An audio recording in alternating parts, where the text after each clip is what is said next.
Aí, meus amigos, botei o revestimento, banheirinho pequeno, ele é 3 por 1 por 2,80 de altura.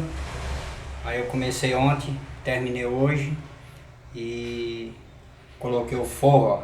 Acabei de colocar o forro agorinha, acabei de tirar a escada aqui agorinha, coloquei o forro aí, ó. Ficou legal, né? Ó, ficou bem. Não é porcelanato não, só é mesmo cerâmica, mas ficou legal. Quem tiver aí precisando aí de fazer um trabalhozinho aí e tiver assim um banheiro para botar um revestimento, para arrancar cerâmica, botar de novo, serviços gerais assim de cerâmica, porcelanato, azulejo,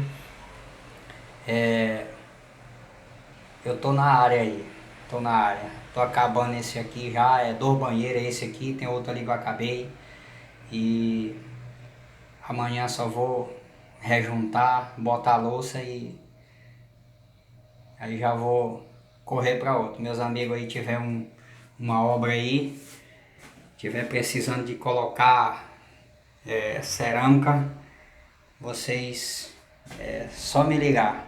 91576385 é o meu telefone e tô rodando aqui por dentro de Manaus aqui. É só me ligar que eu vou atender e vou chegar até você para que a gente faça essa obra concluída e terminada.